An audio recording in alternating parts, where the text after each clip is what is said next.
Hello, everyone. This is the Easy Allies podcast. I'm your moderator, Kyle Bossman, and joining us this week, Bradley Ellis, Ben Moore, Brandon Jones, and Ian Hink.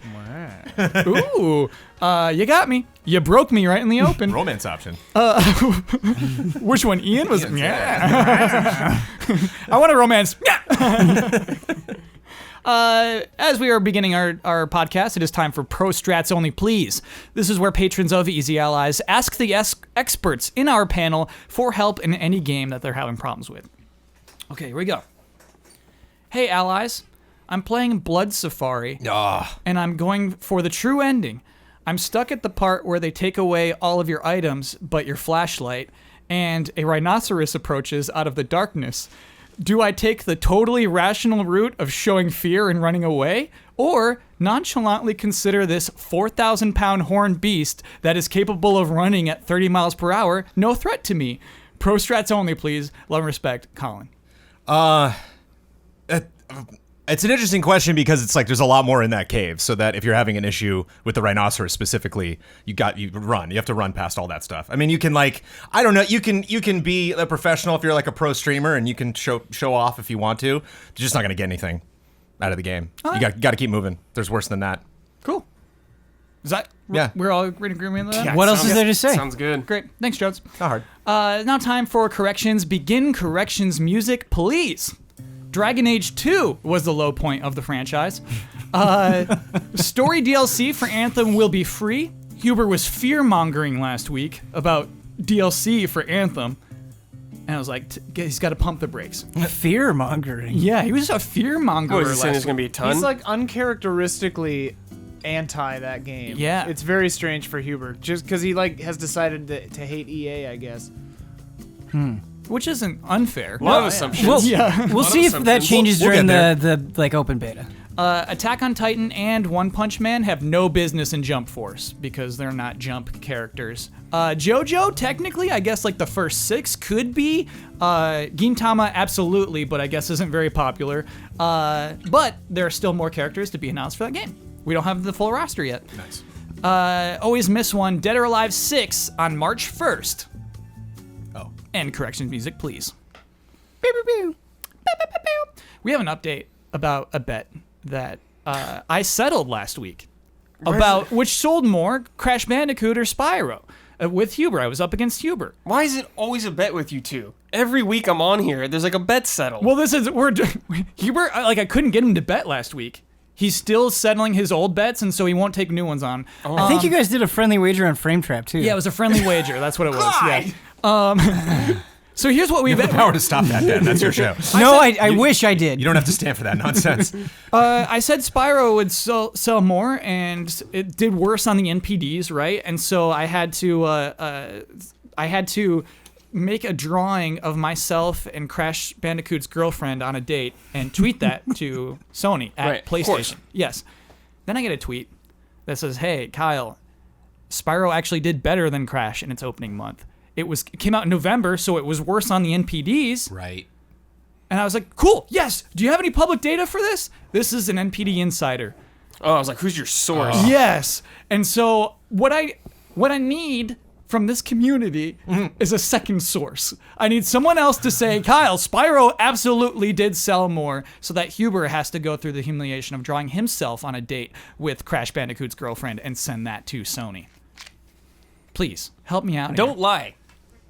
Be truthful. Are you Who saying this came up person with lied? that punishment? No. Which one of you? It was me. I do. You're right. You know it was me. I don't want any As fishy the words business. were coming out of my mouth. No fishy business. I learned a lot about his girlfriend. What? Canonically, she left Crash between 1 and 2 and partnered up with the Pinstripe guy, the boss of Crash Bandicoot 2. Did you need to know this before you felt comfortable drawing? No, Was it I need to familiarize myself? I did. I didn't it sucks because I forget her name, but I was learning about what Jason Rubin wanted her to look like and everything.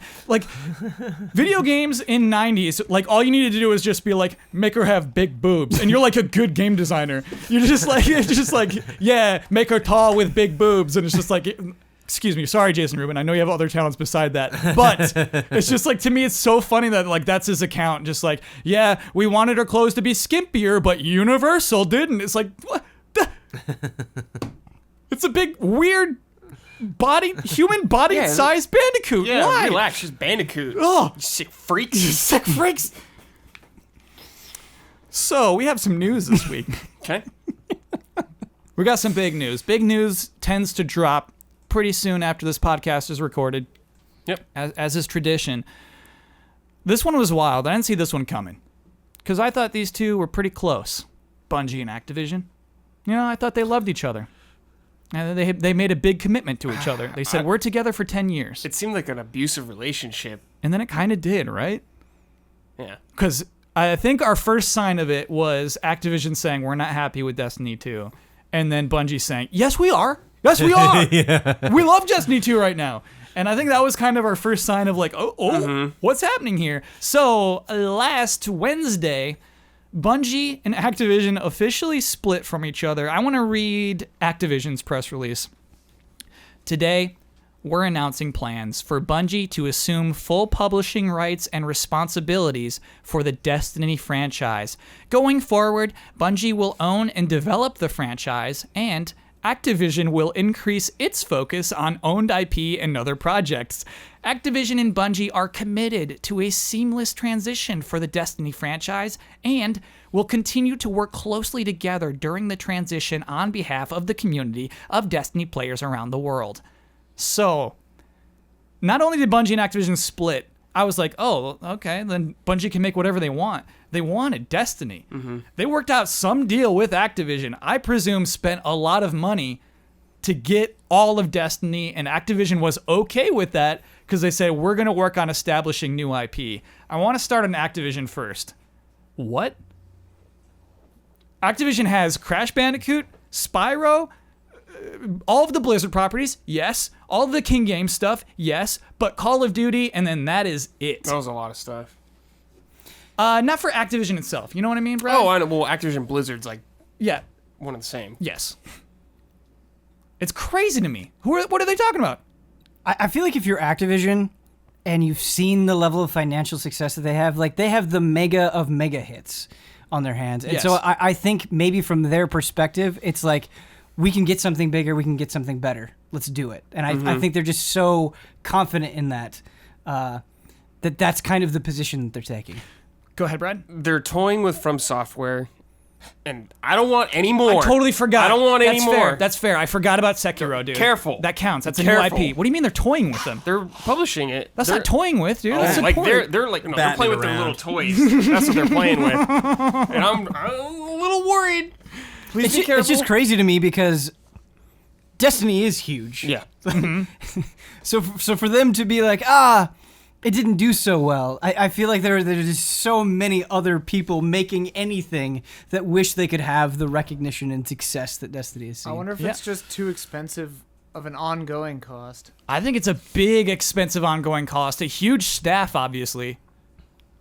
I think it is, Ian. Yeah, Totally. I think Destiny never met their expectations. I get the Right. feeling Activision was never thrilled that like anytime, this is just complete hearsay. This is just me assuming what their relationship was, but anytime a report card had to come up, they never met it, and Activision's like, it's just not where we want it to be, and Bungie and Destiny had to kind of reframe what success was, because when you say bad, that's a very successful game, and it's just it just depends on who you ask. for them, yeah. I think Right. for Activision, it just never quite, because they were so excited when they first announced it.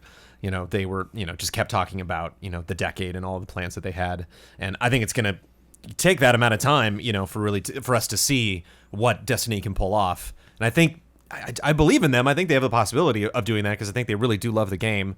And it has evolved. But I think Activision was never completely satisfied with that purchase. Here's what's nuts is Activision actually does have a ton of studios, a buttload. Most of them work on Call of Duty maps and stuff, right? They still have Raven Software.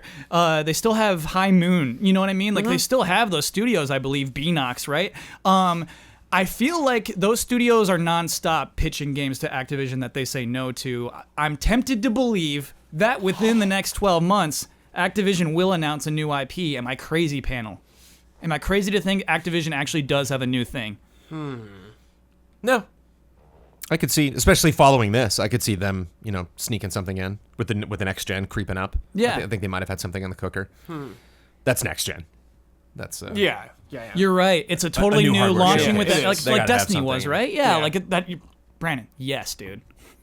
And I mean, Destiny was cross-gen, right? But it like felt like a next-gen game. It totally did. Was it really? Yeah, Destiny. it was Destiny 1 cross-gen. was cross-gen, and then Destiny 2 was not. Oh, that's when they finally severed it. Okay. Whoa. Forgot about that. Crazy. Yeah. The next thing they announce, will it be like a Destiny where it's like, hey, here's this new... Games as a service? Yeah, Yes. here's this new ecosystem we're going to introduce you to. Boy, that could be exhausting. Like, just from a consumer perspective, not even like us professionally covering games. Yeah. There are just so many games coming out, and now there are just so many, like, here's a new lifestyle for you. Get ready for us to tell you about your next 10 years. Yeah. It's just, I don't know, it's intimidating. It is. Here's your Javelin. You're going to love this thing. Yes. For the next 5 years. You're so right. Yeah, Here's our 10-year roadmap. It's Yes. like, just... right, because like, we got, just this year we have Anthem and Division 2, and we have more Destiny 2. There is so much games as a service, like too much to get into. Yeah. Warframe, I guess you would say, is a games as a service. I don't know. They already have Warcraft too. They already have WoW. Yeah. Man. What if they get a fighting game? What if they just take Street Fighter 6? Yes. They're like, this is ours. Yes, now. please. This is ours. I mean, they did Sekiro, dude. Sekiro's so out of... Nobody could have guessed that. Not a single person could have said, yeah, they'll probably work with From Software on a cool new action game. No one would have said that. Yeah. I'm expecting Activision to make moves this year, is what I'm saying. Oh, yeah. They'll be spending some money. Jones, you had something? I think Souls is consistent. I think you can count on Souls. You can count on that audience to show up. I think like Dark Souls 2 had issues, and even Dark Souls 3 had issues, but like none of those sold poorly, right? Right. Like, Bloodborne sold incredibly well. Like I just think that's Sony, I just think that's what they look for. They're like, we are not going to get invested in something until we absolutely know it's going to happen. So I don't see any of the Activision, acquisitions being like surprising. It's just kind of like, oh, okay, that's like a sign. What's popular. A sign of success. And I think like if I was Activision, but like I imagine Activision's laughing at EA with Anthem. They're just like, yeah, good luck with that. Have fun with that. Yeah. It's like that's the hell that we went through dealing with these fans that like, we wanted to tell them what they would enjoy, but they had their own ideas about what they want to preserve in this game. I would, if they come out with any multiplayer thing, I'd imagine it was probably more like Fortnite, really stripped down, no story. Like they're just like, why bother? Why are we gonna deal with a developer that like really loves their characters and has to deal? I think that's fair, Jones, because I want to believe it was Activision publisher pressure to put Blackout in Black Ops 4, right? Like I almost think that they probably will keep chasing a Fortnite type program. This is You don't agree with that? I can see that team being real pumped up for that. Sure. Yeah. Okay. They've certainly been focused on it, and you hear them like tweeting and doing fixes and stuff, and like it seems like they're very enthusiastic about making it better. Yeah. I feel like we talked about this on a previous Easy Allies podcast, and this is just pure speculation, but I wonder if from a big publisher perspective, going into the next generation, you look at things like PUBG and Fortnite and you go, let's just pump enough money into a bunch of ideas to get them out and be early access, and then the ones that succeed, we go all in on. We give them full Activision. Yes. I think that's smart. Well, like you're saying, I just wonder what the response from the audience will be if that approach were to be taken. Do you remember when Activision was publishing games under the Sierra name, basically, and they're like, "Hey, we're doing Geometry Wars as a Sierra game. We're doing King's Quest as a Sierra game," and then just kind of stopped. That like blinked out of existence It for did. me. Yeah. It was like, Activision, we're making smaller games, and we're gonna see if these have potential. And like, clearly they didn't. Clearly they just got wiped off. Yep. Tony Hawk 5, dude. Yeah. Tony Hawk 5 is a game that Activision published. So yeah, it's a weird publisher to me. I have to assume they have something, and that's why they're okay with letting Destiny go, because you can count the Activision games on one hand, and that's nuts to me. They got that Blizzard cushion, which helps. Yeah. Though, Brad, like we were doing the Blizzard episode, we were talking about how they were, stopping Heroes of the Storm because they've Heroes of been... the Storm's not making money. Yeah. They're cutting their losses on that. Right, and so they've been told to make more games. Yeah. And so, like, you know, Blizzard's probably going to announce a game this year besides that mobile Diablo, you know, and so I feel like Activision is pushing games hard Oh, right of course now. they are. Because Blizzard used to be like, we make one game and it'll last for a really long time. Yeah. Now they're going to be like, probably one a year, or they'll go for that goal annually. Yeah. They want annual franchises they can do like that. My guess is they announce a game too soon this year, Blizzard side. What, Diablo 4? Yeah, something. Yeah, they're going to announce something too early is what I'm guessing. Ben, you had a thought on that? No, it's just there's been a lot of weird news coming out of Blizzard lately, and it feels like so many mix-ups and changes are happening at the company. It'll just be interesting and like not worrying. I think worrying is too strong of a word, but it just feels weird at Blizzard right now. Yeah. I guess is the way I would describe it. Feels very different Yeah. from what we knew. Now I want to talk about Bungie. Bungie. Bungie is now an enormous, maybe the biggest indie game developer. I feel for them so hard. What do you mean you feel for them? I bet they are so happy to completely own this thing, but that also just adds this whole other layer of pressure. Yeah. I mean, Yes. when you have the up and down ride that is Destiny, and I don't say that as an insult. It's any game that goes on that long. I feel like you have ups and downs, and Destiny certainly has had them. If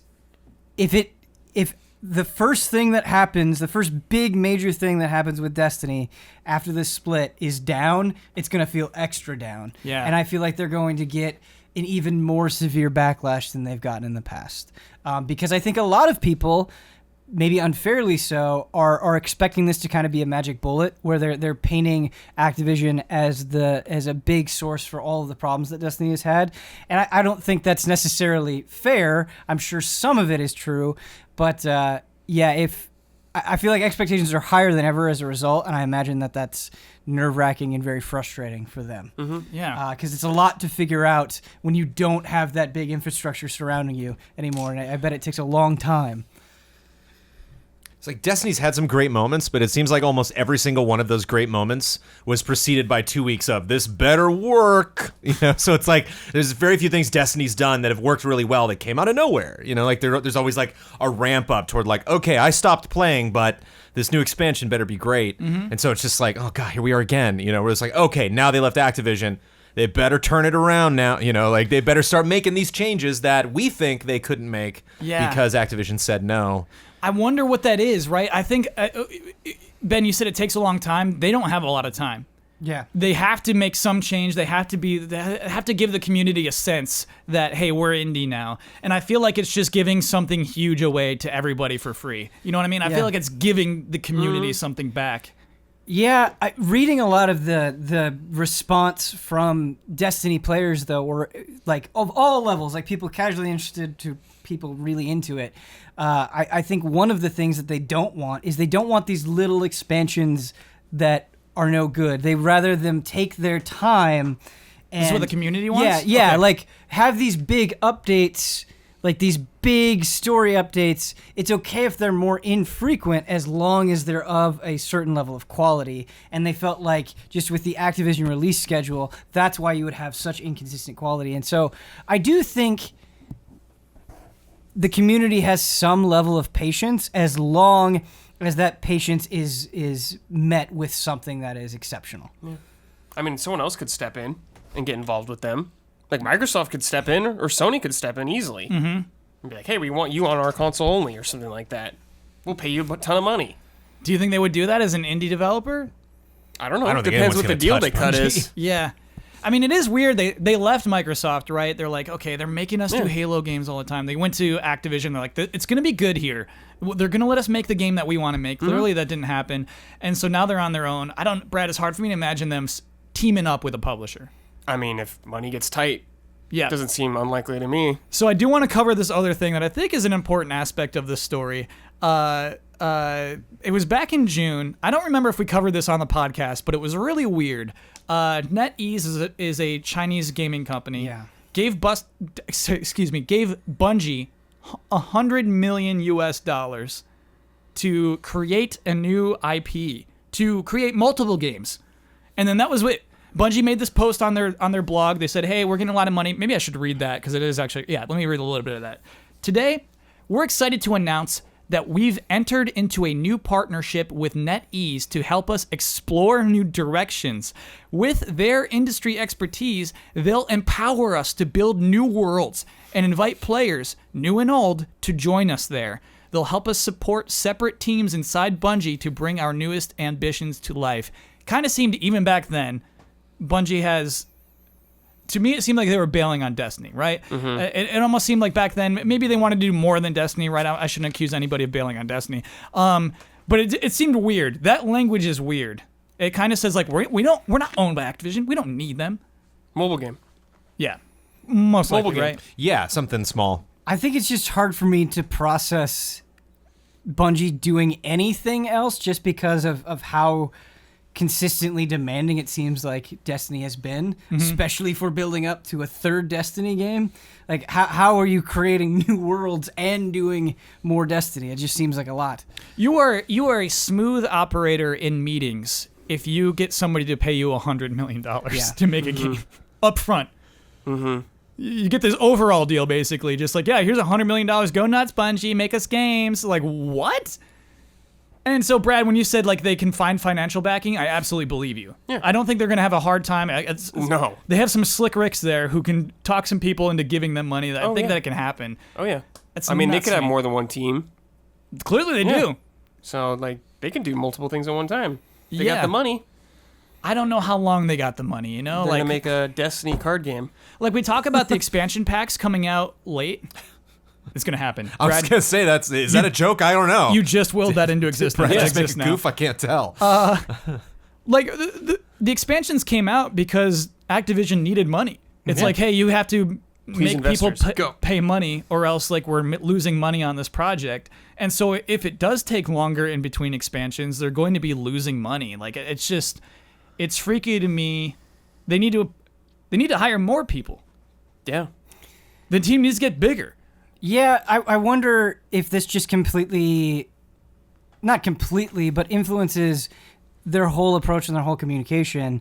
If they just become even more transparent, and they're like, "Hey, listen, this is high concept. What we're doing. This is how long we think it's going to take.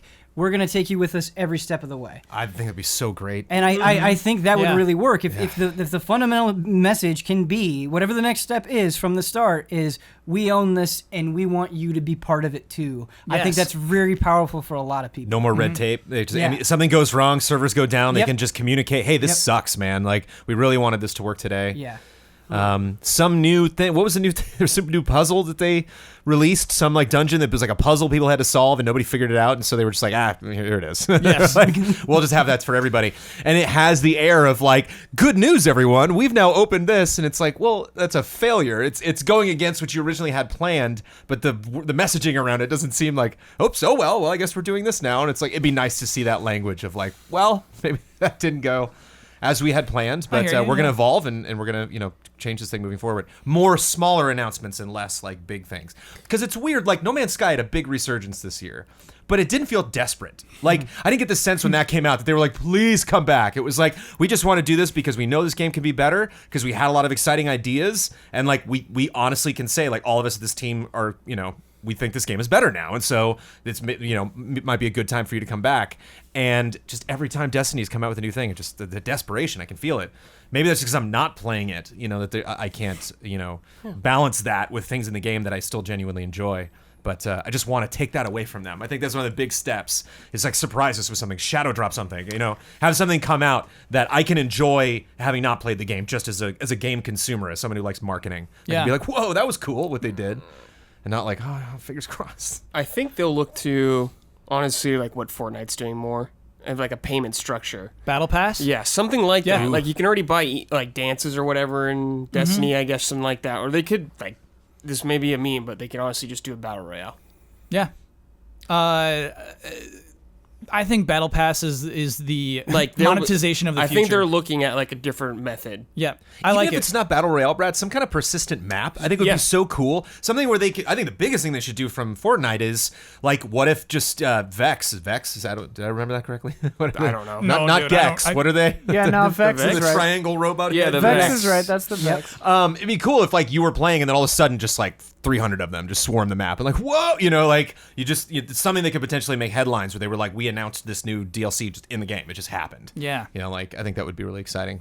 And I think Destiny is that's kind of the joy that Fortnite has, is they can really just kind of ping pong in any weird direction they want. And it'd be nice to see Destiny do that too. Absolutely. Unexpected. What would be the most depressing game to offer a battle pass, where it would just be hard for you to accept?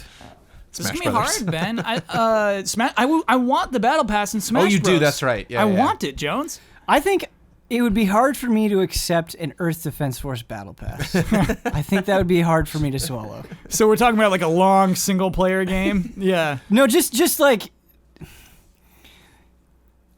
to me the appeal, part of the appeal of Earth Defense Force is just how honestly rough it is, and so to like see them try to figure out the best monetization.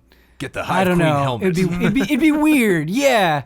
Not that I'm against Battle Pass. I think it's a terrible idea, but that would be a new step for me, I think. It's so weird. I love it's XP. It's a linear progression. You're just moving forward on a line, and you can just do all those things. You know, like I have no cynicism about battle passes. Go ahead. Not a battle pass, but I could see the composer for Dragon Quest XI. What's his name? Sugiyama. I could see him introducing a like a $9.99 a month service where if you pay him, you get the actual orchestral. Don't. But it's monthly. Give him ideas. You nailed it. It goes away. If That's you the don't- worst case scenario. If you I don't love pay that. him. Kyle, you know how like RPG elements are in everything? Yeah.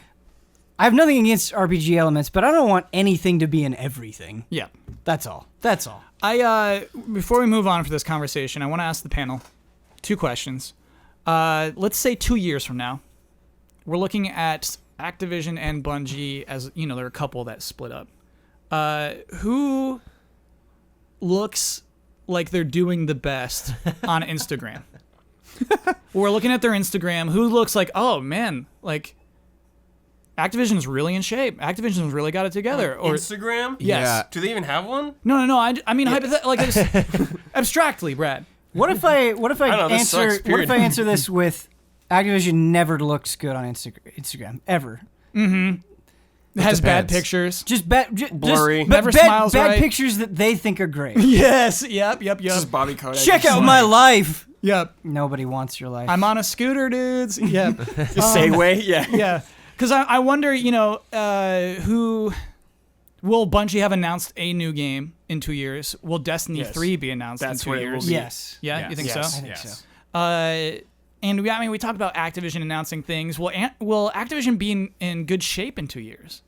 Publicly. Sure. Publicly? Yes. They haven't been in good shape for years publicly already. Brad, they're selling the #1 best I seller. know. That's the thing. But I'm What do we saying, mean yeah, by- like, That's the Instagram part. Do they get resentment? It's like they you get know. plenty, but a lot of people just don't care. Because the Yeah. other thing is, I want to know like who's actually doing better, right? Like who is you log off Who's of Instagram, actually doing better? and you go and talk to them. Like, Activision is actually doing better. yeah, Yeah. 2 years from now, you think? Yeah. Yes. Yeah. I feel like Activision isn't the kind of company people think about. Like, you know, EA, it's like hot to hate on them. Activision is just like where the money comes from, and Bungie is their actual, like, you know what I mean? Like, the companies that make, like, Blizzard and Bungie are the companies you think about with Activision. Activision is just the people who put stuff out. Oh, you mean because they're not developers? Right. I get what you're like, saying. they're just a corporate overlord, and no one, like, yeah, you expect think- them to be evil, whatever. I think Activision gets more vocal hate than you realize, and if EA did not exist, it would be even more amplified. Oh, okay. There's only so much hate to go around. I Right. I'm not sure that's true. How long does think. EA have Star Wars It's for? a fair point. I don't think we know when that deal ends. Whenever that deal is, Activision striking hot on that. you want They to talk that. about Star Wars, Brad? No. Segue. No, I Yeah, Brad, that was a good segue, dude. I'm sorry. Look, news often drops after the podcast recorded, after it goes online. People get it early on Wednesdays. They get it late on Fridays. We got a hot, juicy headline today. Hot juicy. It's hot and juicy. Kotaku put up a report. I don't have their headline. Basically, what happens is EA canceled the Star Wars game that started off as Amy Hennig's Star Wars Yeah, it's game. called the Open World Star The Wars open game, which world is like, Star whoa, Wars game, I rarely hear it referred to as that, but I guess Yeah. that's what it is now. Started off as Amy not. Hennig's game, moved to EA Vancouver. Right. They've been working on it for presumably for the the year and a half, whatever. And then that game was canceled today. Yeah. That game is not coming. And it wasn't Amy Hennig's game anymore. They were like using some assets from it, maybe some lore stuff, but primarily like art assets and models that they've already created. And the open world Star Wars game is no more as of today. Palm. How do you feel about that, Brandon? I feel the same way I felt before. I mean, it's like I can't get less excited about what EA is doing with Star Wars. Like I bottomed out. So like I can't, I'm at the bottom. If I'm at the bottom of the ocean, you pour a bucket of water in the ocean. I'm not going to feel it down there. But I'm waiting to turn that around with something at some point. That'll be exciting if we can do it. But it's like you were saying with Activision. It's just like, I hear that happen today, and I'm so mad, and then it's like nobody cares, like all these Star Wars fans, like they're screwing up the license, just like EA doesn't care. They can clearly like walk away from that, and like I don't know if they would call that a defeat. I don't know if they would look back and like really like regret the decisions that they made around Star Wars. Like all of these are financial decisions. They were just like, this thing is a hot potato nobody wants to catch, and they're not actually forming it into something that is what we want it to be. John's the funniest part is Kotaku's reporting ends. The article ends by saying, reportedly, they are working on another Star Wars game. So that just Right. canceled and just like, okay, now another Star Wars game. Can you imagine being on that team? Yeah. Okay, Which that's is probably canceled. why this third thing didn't work. Make us a 'Cause new it's- one, please. Yeah. New It's pod like, racer game. that's not exciting. That's not a way to, to get.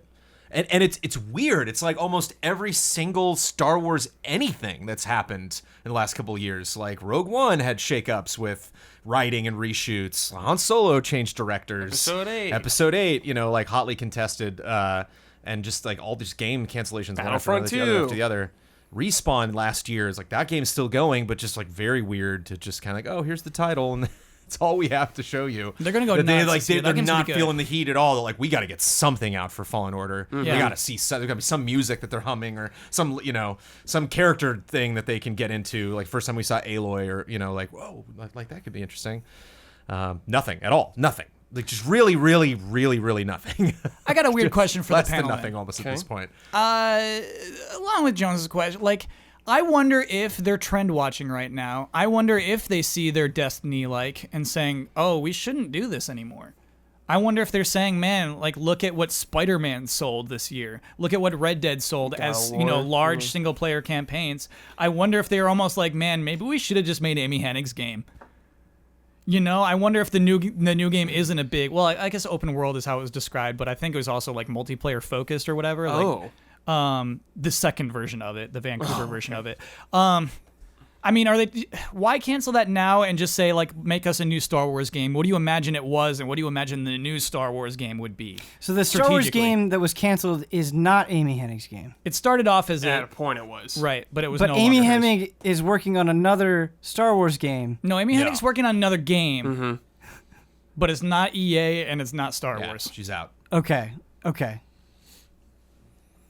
Jade Raymond doesn't work at EA Motive anymore. I learned as I was reading through this article. I wonder She if left. it was like Destiny or something then. Yeah. I don't know. I wonder if the trends of this year mattered at all, and I guess last year as well.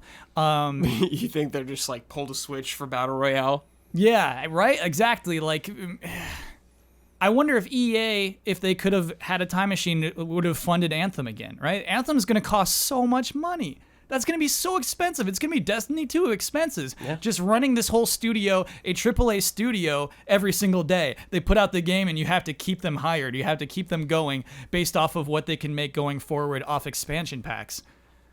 To me, that's scary. And it is scary to put a game of that budget and make that a games as a service. I don't know. I don't know if Anthem's going to work. I don't know if that Star Wars game ever would have worked. I'm confused. I'm confused why you cancel it. Obviously, it wasn't coming together. You cancel games for a lot of reasons. But I wonder if it was strategic. I don't know. Well, I think trend watching is like the biggest problem that they've had with Star Wars. It's the problem they got into with Battlefront 2. It's like a lot of these issues that they're like, what can we do with this Star Wars property that will match what's happening now and working for other departments and other, companies? And it's like all of those great ideas, all the cool stuff that Fortnite's doing, and all of the, microtransactions that like maybe Battlefield or Call of Duty can pull off, or Assassin's Creed, like a lot of these. People have their own IPs that are trying to just increase sales exponentially with their own IPs are doing it because that own IP that they have is not Star Wars. You know what I mean? Like it's anybody in the world. Is like you name anything, even like the biggest Monster Hunter, Yakuza, Resident Evil, like all of these just amazing franchises that are killing it right now. All of them wish to death that they were Star Wars. Like life would be so much easier for them. They would have so much more potential, so much more just immediate sales. Like so many doors would just open wide for them, and they just forget that. It's like the major thing that EA's done that's driven me crazy, which is them just like, yeah, but how can we make this Hennig thing work now? It's like, make it. That's that has to be like the one thing you've screwed up at this point is that you can't finish anything. And I mean, you said it's got to suck to work on that team. Like, what if you're going to bed tonight and you work at Respawn? You're just like, oh man, we're so close. I guess because it's been in development. I mean, you saw them swing the lightsabers. They were working on that game. Jones, I work at Respawn. I fall asleep with confidence every night. I'm like, I got GOTY 2019 locked down, baby. I'm sleeping like a baby. Anything. This game does not exist. It exists. It's dude. a concept. It's not even a concept. I don't know. It's lightsabers and a name that I can kind of maybe throw a dart at the Fallen timeline Order, and guess right? where Is that that what it is. Jedi, Star Wars Jedi Fallen Order, dude. That says something. It does not really in the world of Star Wars right now. It's after Old Republic. Oh man. Go ahead, Ben. You asked what did we think the game was and what do we think it will be? Yes. What if you're EA, you see how many bridges you've burned, you've seen people get so riled up at you that you go, we're not going to push it. We're not going to try to turn this into a thing that we can heavily monetize. Not only are we going to have just one straightforward, you consume it once Star Wars game, we're going to have several of them. And we're going to make sure that they're all really high quality. We have a suite of Star Wars games that are intended to make you confident in us and in our Star Wars games again. Like you just have a Star Wars package essentially. Yeah. Yeah, but like what's so weird to me, Ben, is like let's say you wanted to do a game where you're Boba Fett. Yeah. And that would have been such a cool game 10 years ago. Now we got that like Disney streaming service, like we're making a Boba Fett series. Like, okay. I wonder what the ideal Star Wars game is today. I think all, what do you want from that? I think all people really want, honestly, is you look at Knights of the Old Republic and you look at Old Republic, and it's not that obviously they didn't include a bunch of classic Star Wars things in them. Yes. But it was these are new characters in a new. It's Star Wars that but we also make it new and exciting. We take the overarching concept of Star Wars, and we're not just retelling the same old stories. We're not just giving you Darth Vader for the 10,000th time. We have some ambition here. We're going to make you attached to a new segment of Star Wars. That's what I think is exciting. I agree. Actually, I think that's a good angle to take on it too. Brad, when is 9? Is that May? No, I think it's December. Yeah, December. Yeah, I think it's a ways off. This might be naive for me. Again, there's just not a lot of Star Wars anything. There's not a lot of Star Wars stuff nowadays that I consume, like Resistance, the new show that's out. I still need to see season 3 of Rebels. Brad, give me the DVDs. Thank you very much. Blu-rays. Blu-rays. Come on. Think I buy DVDs? Get out of here. Excuse me. I think that franchise has taken a dip in 2020. Yeah. Because after 9, like you just like there's a lot of stuff coming out. The Favreau show about the Mandalorians looks really interesting, but it's none of that. And we might get an Obi-Wan movie, we might get a Darth Maul movie or whatever, but like just none of that compares to 7, 8, or 7, 8, 9. Like that's a huge deal. And I'm not saying whether you liked it or not, or whether you liked 7 or 8 or you're excited about 9. Like that's the main thing that people show up for, and it blows my mind the process of 7, 8, 9. Not to mention because a lot of people are saying like when they owned the license, it's not just owning the license to Star Wars, it's taking advantage of like 2019, man. Like everything is building up to this. Even Solo and Rogue One, like a lot of that has The land is opening this summer at Disneyland. Like this is the Star Wars year. Do it. It's And fair to they say they've don't have blown it anything, so far. And they're talking Yeah. about, the end of that article is that maybe something is starting now that will come out in 2025. It's too late. Yeah. You'll cancel that one too. There You've is so much completely missed it. stuff to keep up with Star Wars. Oh Yes. my god. It never It's ends. so much stuff. That's what Disney wants. Yeah, they want Marvel style, Yeah. but looks like they're slowing it down for now I think they are. until they find their groove with it. There is such a thing as too much Star Wars. I know that now. Yeah. I know that now, and I agree. Feel like that? Oh. Sounds like it's podcast halftime. The following are the official sponsors of Easy Allies for the month of January. Sweet Justice, a sound design company from the southern shores of the UK. They've worked on some of the biggest AAA titles, the most refreshing indie titles, and collaborated with the best development teams in the world. Help restore Marshall's teeth. A GoFundMe set up to help fellow gamer Marshall Parks restore his teeth after a medical condition known as GERD left them irreparably damaged. If they don't get fixed, everyday use will continue to wear them down and eventually affect his jaw and speech. Any help, including advice, would be greatly appreciated. That's GoFundMe.com/restore Marshall's teeth. Connor's Cure. Connor's Cure was created in honor of 8-year-old WWE fan Connor McCallick, who battled medulloblastoma, a rare tumor that affects the brain and spinal cord. Connor's Cure is a foundation to support pediatric brain and spinal cord cancer research. Connor's Cure has helped raise nearly $2.5 million and assisted more than 400 families around the world. The link to donate is in the description. iKeyless. iKeyless.com is proud to sponsor Easy Allies. If you need a replacement car key or remote, use offer code EZA at checkout for free shipping and 30% off of your order. Grad Rush. Grad Rush is a one-on-one board game with CCG elements that takes place in high school. You are tasked with getting as many quirky students to graduate as possible. Everything you need to play is in the box, no booster packs required. Assemble a deck of students and events from 40+ unique cards in order to graduate before your opponent. Face off against rival students in a rock, paper, scissors battle of preps, athletes, and misfits. Planned to be released around May.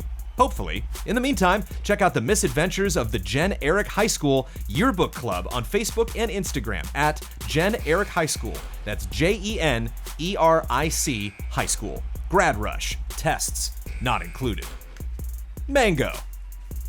Hogue Law Business Law Firm. Whether you're starting a business at level 1, stuck fighting the dreaded fundraising boss, or finally cashing out with a well-earned high score, you need a good business lawyer at your side. And now, that Good Business Lawyers YouTube channel has spawned a new series. Like Help Us Out Hogue, Virtual Legality is all about Hogue discussing the news of the day in the law and business of video games. Kyle Bossman calls it well-researched and comprehensive, much unlike the Easy Allies podcast. Check out Virtual Legality at youtube.com/HOEG Law. El Fanis. And our mega sponsor, FantasyCritic.games. Fantasy Critic is a new site where video gaming meets fantasy football. Grab your friends, create a league, and face off as you predict what the next year's top-rated video games will be. Just like fantasy football, you'll hold a draft and stock your roster with the hottest up-and-coming titles. At the end of the year, the player with the best lineup of games based on review scores courtesy of OpenCritic.com will be crowned the winner. Think you know what games will come out on top? Head to FantasyCritic.games now and play for free forever. It also makes for a great weekly podcast segment if you're the kind of person that has a weekly podcast about video games. All of these links are available in the description. Thank you to our sponsors. Thank you. Thank you, sponsors. Thank you. All of the charities are from other people. Yeah, you know all the what? charities we mentioned Worth are reiterating from every people time. other than the people that are benefiting from those charities. And Yeah. if you want to help support those charities, go for it. How do I become a sponsor of Easy Allies? What is that? You can go to patreon.com and become a sponsor of this podcast and Frame Trap, or both in the mega sponsor slot. Cool. Hey. Hey. Another podcast. Hey. Pretty good. That's a pretty good podcast. Let's do Love and Respect.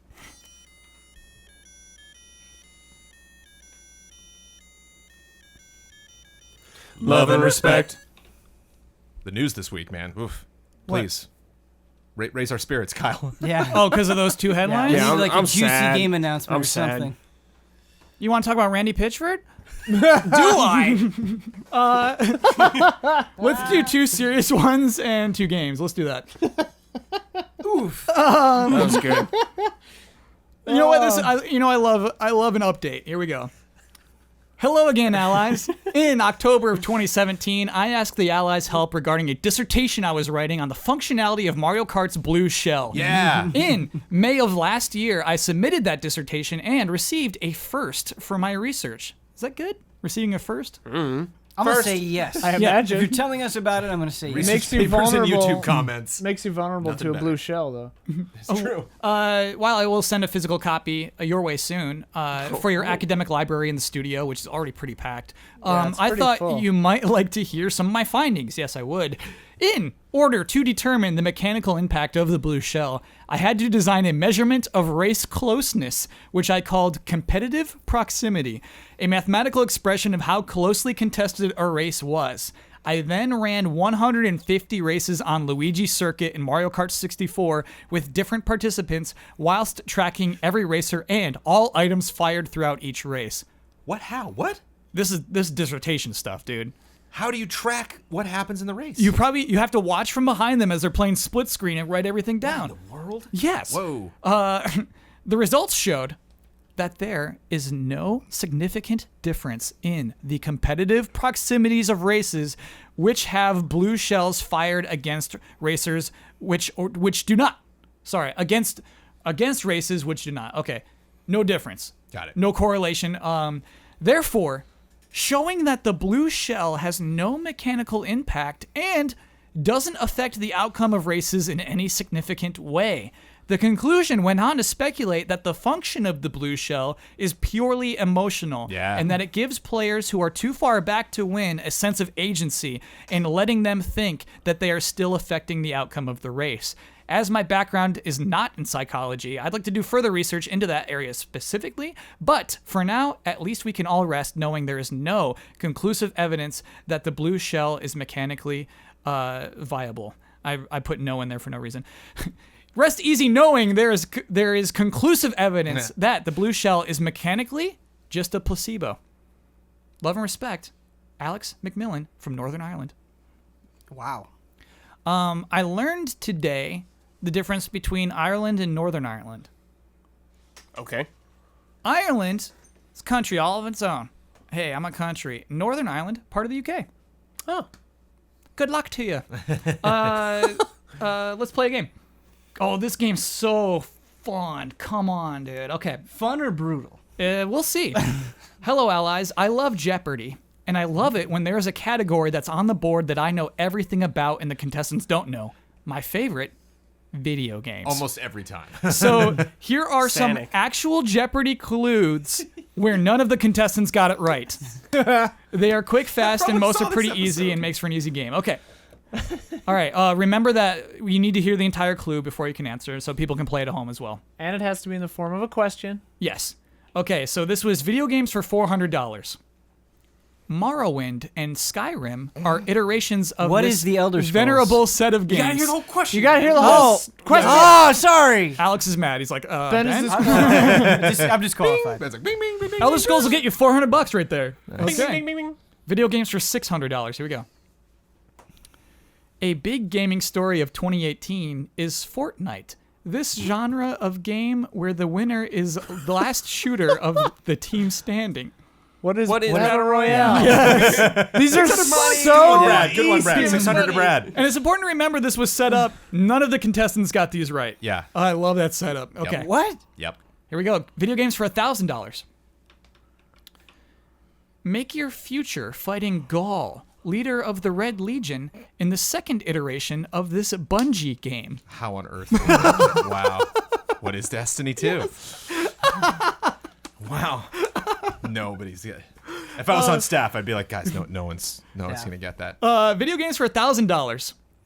Retired fortune hunter Nathan Drake maps out a plan traveling the world in the fourth installment of this franchise. What is Tomb Raider? Uncharted 4? A Thief's End. They're all book That's nerds. this is They're not hardest game one? nerds. This is insulting. Video games for $800. In the classic video game Joust, contestants were placed upon these birds. What are ostriches? Nice, Ian. Yeah. A video game menagerie for $2,000. Here we go. In addition to the people type, you must face zombie dogs in this game called Biohazard in Japan. What is Resident Evil? Give me money. People Give me my money. The people type? You know, the people Yes, type. in addition to the people type. Oh my goodness. Video game villains for $800. A thief of epic proportions. She has a last name like the 8th most populous U.S. city. Oh, Carmen Sandiego. Yeah. Who, Jones? Who Who is? is Carmen Sandiego? That's a Where is video- Carmen Sandiego? That's not a video game That's not a video question. first, was it? There's some. She's There's in some the NES. Yeah, The there TV are show. The Carmen TV Sandiego show is games. based on the video game, right? Was it? I think so. yeah, it? I think video game was first. And then Was the- it? Okay, I thought because my first introduction to Carmen Sandiego was the TV show. Yeah, and that's there what I were remember. video games. Sorry, game show or where is Carmen Sandiego? The cartoon on I Fox don't think Kids. that's how the theme went. That's exactly how it went, dude. Where in the world is Carmen That's the game show. Sandiego? That's a game show. So Okay. that's what you're talking about when you say the show. Yes, Yeah, the that's game what show. I remember. Yeah. With the rockapella. Do you know? and Yeah, I was all- gonna yes. say. Do you guys know the name of that band, Rockapella? I've seen them live. Because he says hit it, Rockapella, every single episode. Yeah, Uh, yeah. Zombie Jamboree. Check it out. Great song. If you are unfamiliar with the animated series opening song, it's actually better. It is a really sick song. The games were first. Correction. Games Ah. first. There it is. Okay. Yeah. Corrections. Had it Broderbund- backwards. What's up? Broderbund. Broderbund. Broderbund. Yeah. Yeah. New Netflix series looks kind of cool, I think. Classic video You could say games. that about anything, and it's for- probably true. Anything. Yeah, Netflix series. But, classic video games for $1,000. Someone got this, but I thought it was tough. Okay, at least we got a tough one here. Okay. You had left, middle, and right fire buttons in this game, also the name of a U.S. Army unit known as MICOM.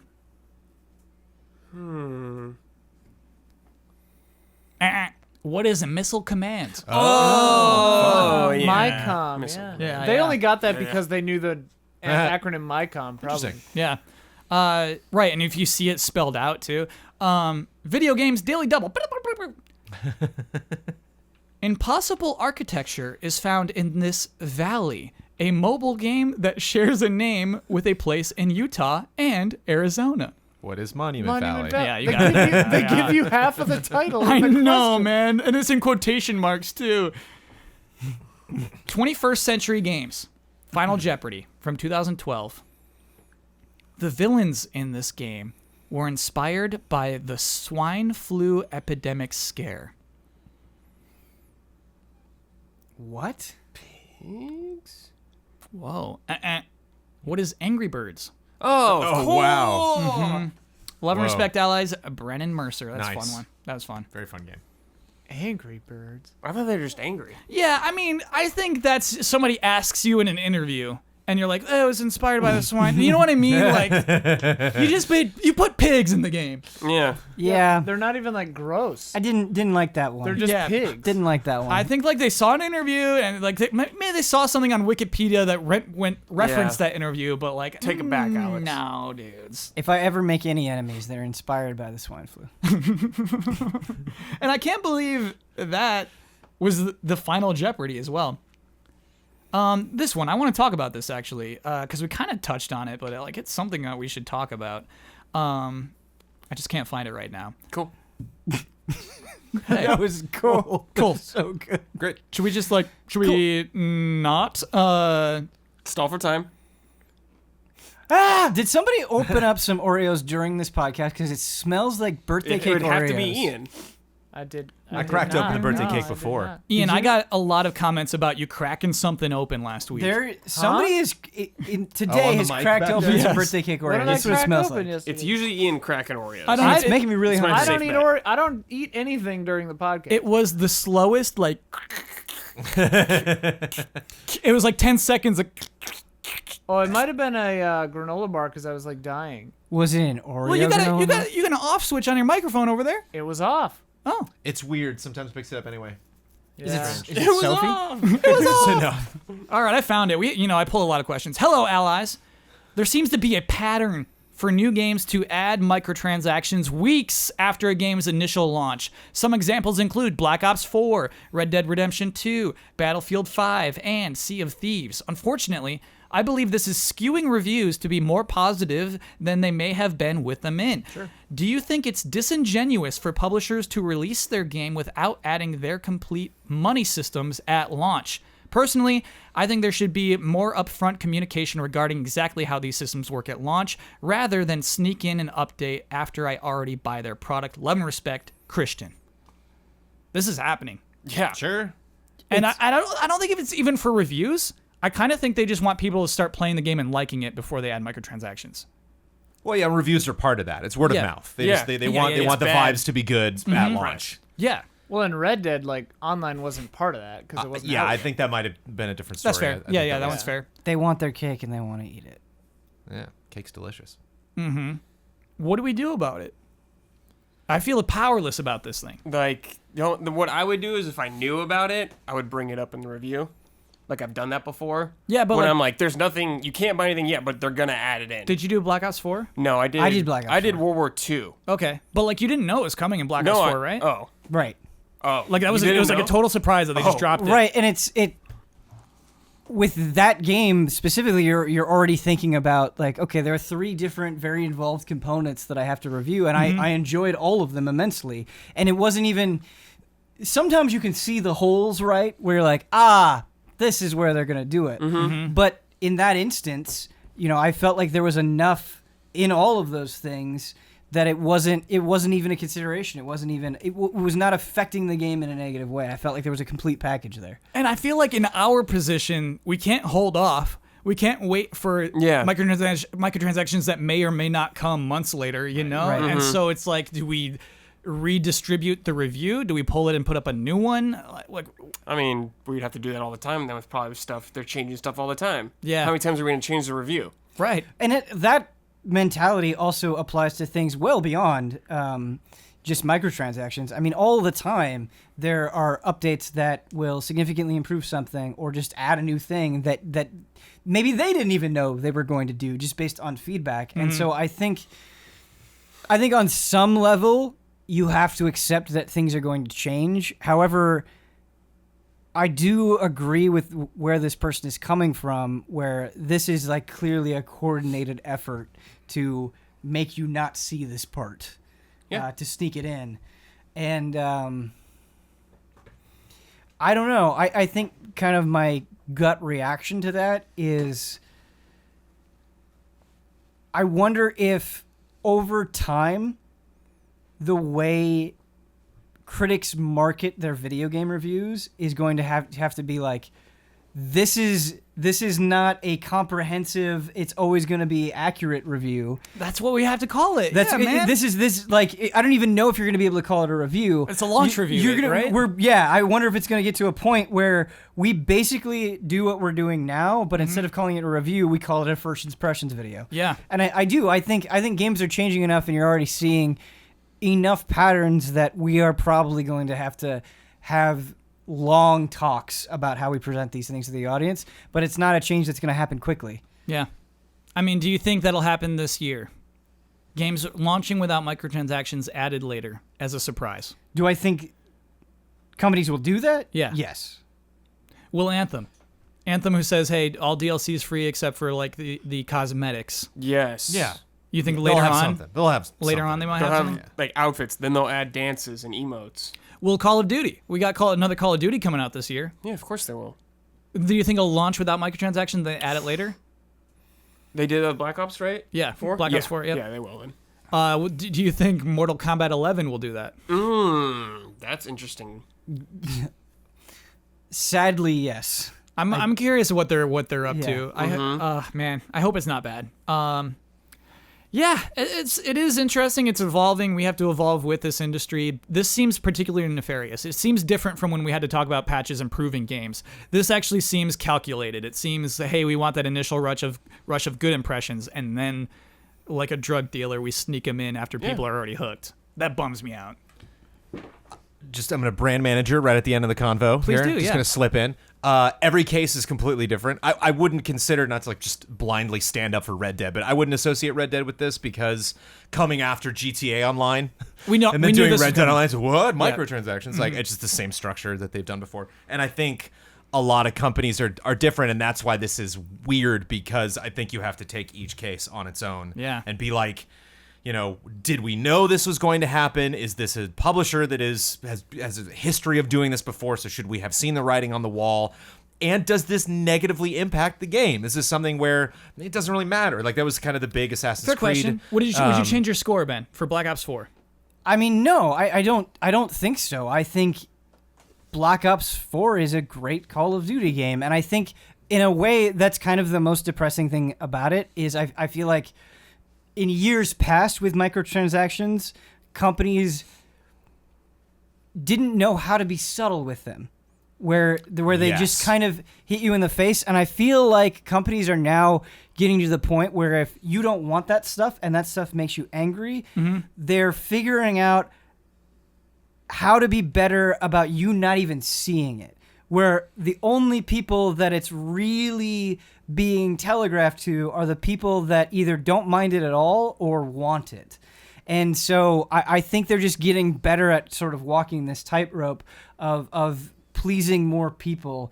And that worries me because I still think it can be really subtle and really gross at the same time. Jones, you did Assassin's Creed. Yeah. Would you have given it a better score without the XP boost? Well, that's a different story because that came out at launch, right? Yeah, That so was what I'm not. saying They is, didn't like, sneak that in later. Right. If it didn't have those things at the time of launch. That one's real tricky. I can compare my experience to Huber's because Huber did not have the XP boost, and I did, and that was great. But like a lot of people said, they're like, well, that was clearly the experience. Like, they deprived the regular bonus experience, as being super slow. And then if you were to get this XP boost, then you're actually playing the game that they intended to make. From my experience, I did not get that impression at all.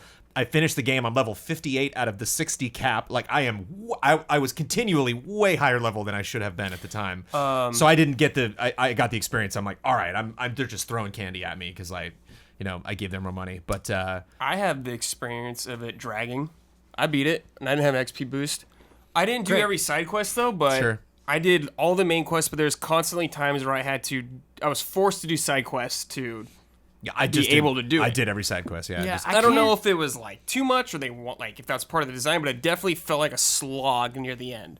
Jones is a map filler. Jones will fill up Absolutely. those maps. That was not my mindset with the game. But like, you have to assume it affected game design at some point. Like, when Maybe. they are balancing these things, do they not think about that XP boost that they also have to make a factor in? I don't know. It's scary. In a game with a level, what was it called? Where everybody levels up with you. Like, does it matter? Scaling. It kind of does. yeah. Apparently, it does.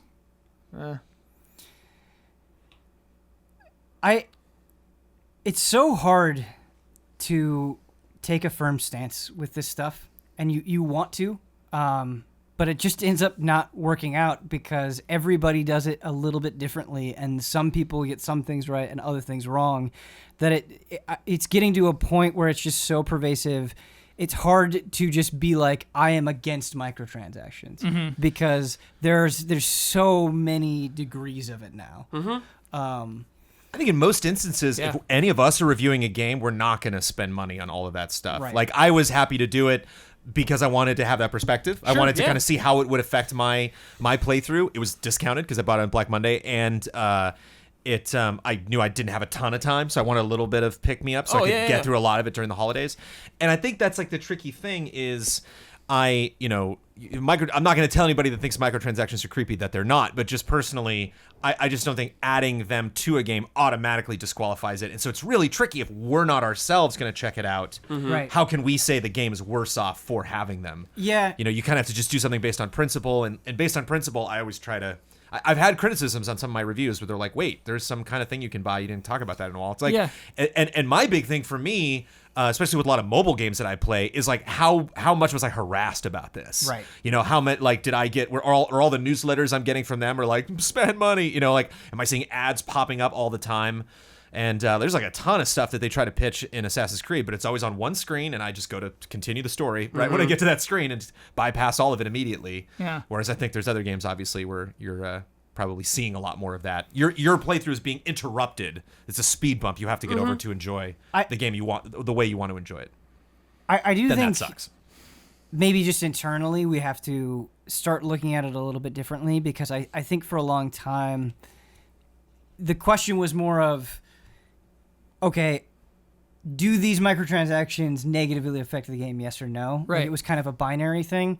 And now I kind of think we have to treat it more like a game mechanic, where it's like we just need to give people information. It's not even necessarily a judgment, because I think even if you take a long time to review something, sometimes figuring out how impactful the microtransactions are, it's not going to be immediately obvious. And it's not going to be obvious until a lot of different people who play a lot of different ways get access to the game. And so I think you, like I said, you kind of have to just treat it like a game mechanic of like, listen, here's what's in there, here's how they're messaging it, here's what the currencies are, because even that can be like such a confusing whirlwind where it's like this currency turns into this currency. If you meld it with this on Thursday, you get 3 of them on Friday.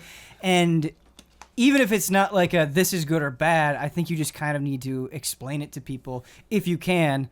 And we probably have to be more aware of it. That's got to be the least interesting part of game critique, right? It is. It's awful. Yeah. It's absolutely awful. Like, writing about the story is fun. Writing about, controls is fun. But then just having to get into this stuff and having any I think it also kind of saddles up, next to like how many maps are in a multiplayer game. And like if you haven't played the game, you're like 10 maps, that sucks. And it's like, no, but those 10 maps are really great. It's just the same kind of thing where it's like on paper 10 sucks, and you're just like, you have to spend 3 hours on each map like I have to actually appreciate how flexible they are and what they do. Yeah. And so it's tough. And I think like a lot of people come from that perspective where they get the info sheet before launch, having not played the game, and they're just like, I'm just seeing a lot of red flags here. It's like, well, once you actually get into it, it doesn't pop up. But to each his own. Yeah. I like having those conversations on the podcast, those that have no answers, but it's always a fun discussion to have. It's also always interesting to see how the conversations evolve, because I haven't played Assassin's Creed Odyssey in months now, and that was a controversy at the time of release, and now we're getting to Game of the Year, and I just don't see people, just anecdotally, I just don't see people bringing it up as much. And I don't know, like, but from my perspective, from an outsider's perspective, it just has me thinking, like, was this actually a problem, or was it just a red flag? I don't know. Like, is this something that people are still going to be talking about a year from now? I don't know. And I think that is part of the problem, is we can't, I think treating everything like a crisis, we don't solve anything. Sure. Like, sometimes I worry that we're just a little bit too quick to jump the gun, and not that I want to give these companies who don't care about us the benefit of the doubt. I just sometimes wonder if we're so quick to jump the gun and make everything a controversy and to make it exciting that we lose any sort of productivity.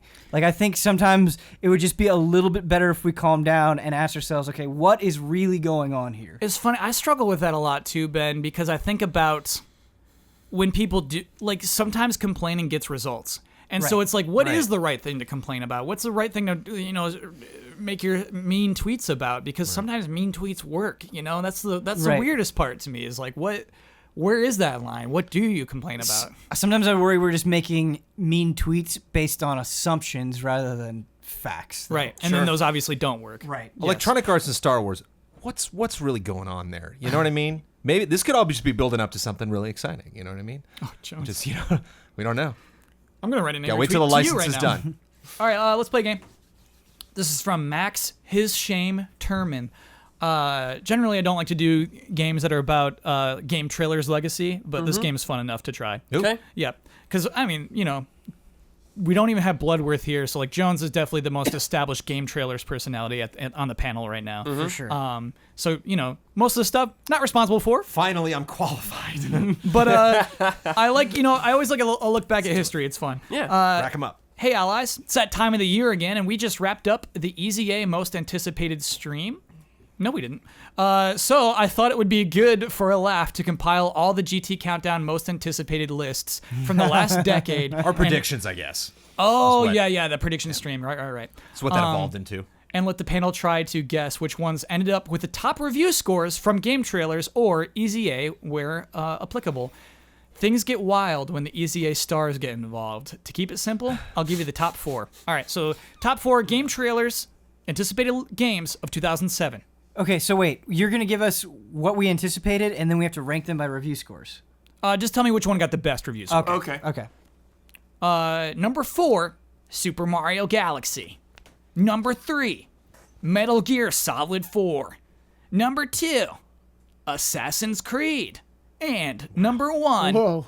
Halo 3. Galaxy. Galaxy got the best reviews. Yeah.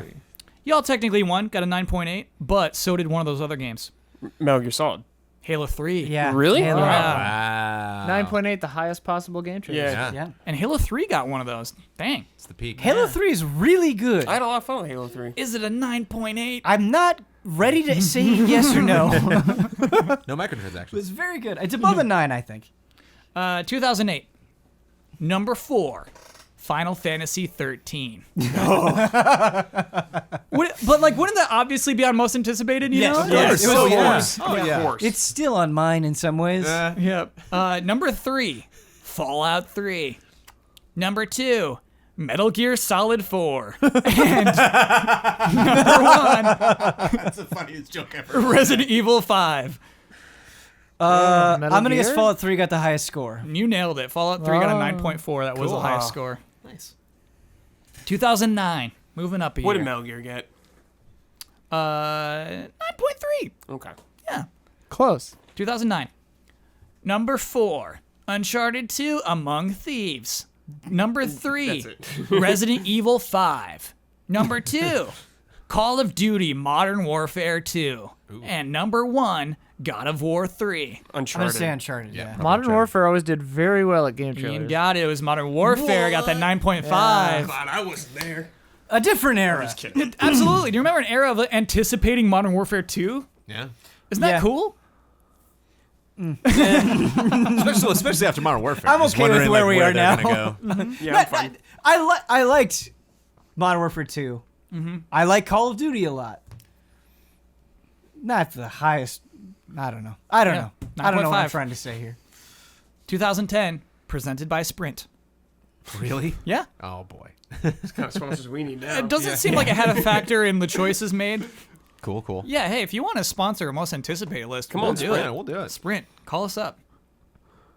That guy's there, the guy from Verizon. I'll let you guys handle that. They got a bunch of robots. Yeah.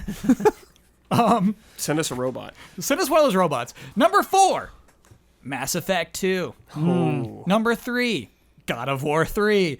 Number 2, Super Mario Galaxy 2. And number 1, most anticipated game of 2010, Metroid Other M. Good joke. Oh no. I feel like game trailers really loved God of War 3. like they Galaxy love- 2, I think. I'm going to say Mass Effect. I'm going to say God of War 3. Both Jones and Brad win. Okay. Mass Effect 2 and Super Mario Galaxy 2 got a 9.7. Nice. The second highest score. God of War 3, 9.2. Oh. Metroid Other M, 8.6. That's not bad. Why That's did- not bad. Why are they Generous. laughing? That's a good game. That's a good Generous. game. Don't That's a laugh. hard game to review. I don't know who I reviewed don't- that, yeah. but I don't envy them. Yeah. You flipped the Wiimote, Ben. Tommy, I The, imagine. the first person segments were awful. All right, this one's tricky because the actual highest rated game on the list came in at number 7, and we're only doing top 4s, but we'll do what we can. This is 2011. Number 4, Rage.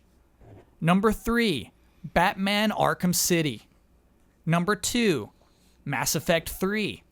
And number 1, The Last Guardian. Arkham City. Yeah. I'm Yeah, gonna say Arkham Arkham City. City. Out of those 4. Oh wait, but we gave Last Guardian didn't a come 10. out yet. Yeah, Ian's paying attention. Damn That's it. a 5. Oh. Yeah, Last Oh, I Guardian see. eventually. I thought you were talking about game trailers No, stuff. but still. it Yeah. said when applicable. When applicable, R yeah, score. yeah. Oh. Yeah, So, we can- Last okay. Guardian, which eventually came out in 2016, got 5 stars. 5 stars. What year is this? 2012? 2011. 2011. What Sounds right. What was the highest rated game, second highest rated, actually ended up coming out in 2011? I'm gonna say Batman Arkham. Yeah, I was gonna say Batman. Not in the top 4. It's the one that was number 7 on our most anticipated. No. Oh, in idea. 2011? Yeah. Skyrim. Dark Souls. Oh, baby. Good pick. Uncharted 3. Okay, well, You know what? I bet Dark sometimes Souls. Game Trailers was wrong. I bet it was not anticipated. I think it was hard Game to. I think it was. With Ryan I think it was Stevens? anticipated by the right people. Yeah, like Ryan yeah. Stevens.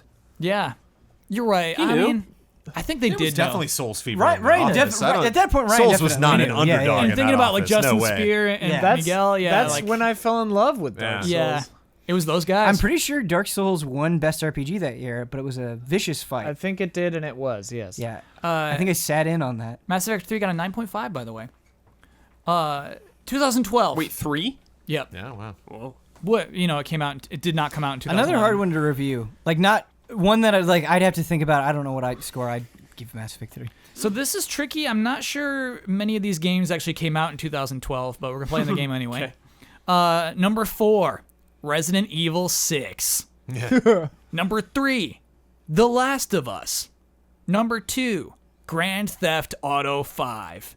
And number 1, most anticipated game of 2012, BioShock Infinite. It's a a tie. tie. Yeah, it's a tie. it's Last of Us and Last of GTA Us. 5. You Yeah. all know your game Too trailers. easy. Yeah, so Last of Us came out I reviewed that, 2013, GTA 5 2014, BioShock Infinite. It's funny that I don't remember any of this review scores. What did they and when you get? said GTA 5, it's like, oh right, because I wasn't reviewing games. Were they Didn't Last of 9.8? Us win Game of the Year? 9.8, yep. Yeah.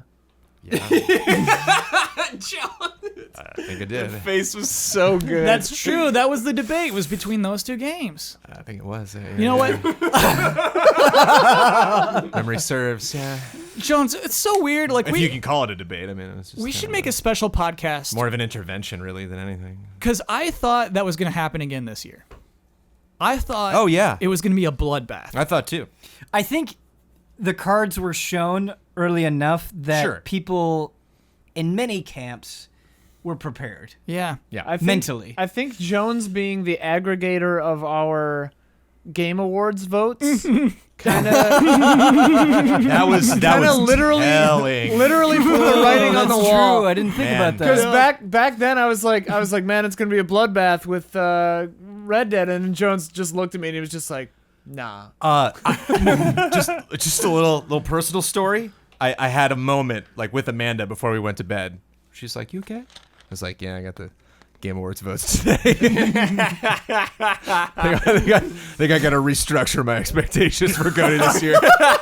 Restructure my expectations. I just can't believe how fast it faded on that game, which you would say is a lock. You know what I mean? And even if you go to OpenCritic, you go to Metacritic, it's the best reviewed game of the year. Sure. Who, Red Dead? Yeah. Yeah. Yeah, I feel like a week out from GOTY, Jones, you were saying that you were zen about Game of the Year. Yeah, because I was just like, I'm just Yeah. water under the bridge. Yeah. Just Jones, let it all I pass. need to Let it know. pass. But I think Thanks, why? Keely. I don't think it's a phenomenon. I think each of these outlets, your IGN, GameSpot, GamesRadar, like they're giving Red Dead to the Red Dead lover, to the Rockstar lover in the group. Yeah. And so that person's like, the first hour, like, okay, this is kind of slow, but I'm still trudging. And how do I do that? R1 to, okay, I'll learn it. You know, like What's weird they're though, probably willing Jones, to forgive a lot, just like me. we're all supposed to be Rockstar lovers, right? Like that is the guess. studio. Sure, but I mean, how much GTA 5 have you played? Have you played any GTA Online? You know, it's like it's still a specific audience, a big audience, but I think it's and I think a lot of those people. And I hopefully some of this is documented on some shows that we did, but like, especially when we talked about Red Dead Online, I'm like, man, I think a lot of GTA fans are gonna be like, what the hell is this? You did say Yeah. that for a long time. And, I just, don't like GTA, and I like Red Dead. Like, you know. Well, yeah, but I think that's the world, and I think for Yeah. all the pace issues they have, I think you still appreciate some of the pace of that game. You Oh, know, like I just- love just- Red Dead. just the Yeah. calmness of the world. Yeah, yeah. Until you start shooting people. But You can calmly shoot people in Red Dead too. you can I did all the time. You can shoot people when you don't Didn't need break to. a That's sweat. that's how I shot everyone. Yeah. Hey, auto aim, just L2, baby. Snap and shoot. 2013. Number 4, Dark Souls 2. Number 3, Watch Dogs. Number 2, BioShock Infinite. And number 1, Grand Theft Auto 5. One of those games came out in 2014. It's GTA. the highest probably on that. Of those 4. It is, yeah, GTA yeah, is the yeah. highest. That's why I said one came out in Then 2014 otherwise, to make I think it a it'd be game. Dark Souls 2 below that. I think Dark Souls Yeah. 2 got a 9.6. 9.5. Yep. Okay, I'll take it. Did that come out 2014? Drang Lake. No, we have not hit the game that came out in 2013 yet. 13? 2013. Which of those games came out in 2013? Was that BioShock? BioShock? BioShock. Yeah, Bioshock Infinite. Did BioShock? I think Bioshock Infinite got a Man, 9.4 at so GT. long ago. Ben, dude. Ben's paying Whoa. attention. I mean, yeah. Nailed. At that point, Bullseye. I feel like I was doing Reviews? reviews. I think. So I was paying attention. for I sure. think I started there in 2011. I want to say. I feel like 9.4 is the score everyone gave Bioshock. Yeah. So here's what's really interesting about that year, 2013, is at the time that they were making their most anticipated list, we did not know next gen was coming that year, for sure. Isn't that nuts? Like Watch Dogs, we had seen at E3 the year prior, and they Yeah, kind yeah. of hinted this is next gen. So when they're making this most anticipated list, a lot is unknown at that point. So I think it is interesting that to say Bioshock Infinite, we're looking forward to it, because that game was just like months away, right? Like I forget when that game came out, like March or something. But yeah, GTA 5, Watch Dogs, Dark Souls 2 again is like, you Well, know, the we hype gave for Watch Dogs Infinite 9.8. was nuts. Oh yeah. It was a fever back then. oh, Bioshock Infinite. yeah. Ian, I swear by the time it finally came out, we were all kind of over it. I think it had No, dwindled. I don't feel like the Bioshock Infinite backlash came immediately. I think it took some time. Okay.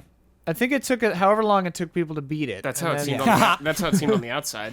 Yeah. I think Bioshock Infinite might get the gold medal of all time for most trailers in any one single video game campaign. My God, Assassin's there's Creed might so rival many. it, but they were just out of control. Because this was so exciting about Infinite. Is every time we saw something new, it's like, what? These robots look crazy. These characters, what's going on in this game? I And remember then a couple months editing- before launch, it was like, yeah, no, we saw that person. I I've seen this edited. cutscene. That's cool. I edited the footage of Elizabeth reaching out from that window into stuff.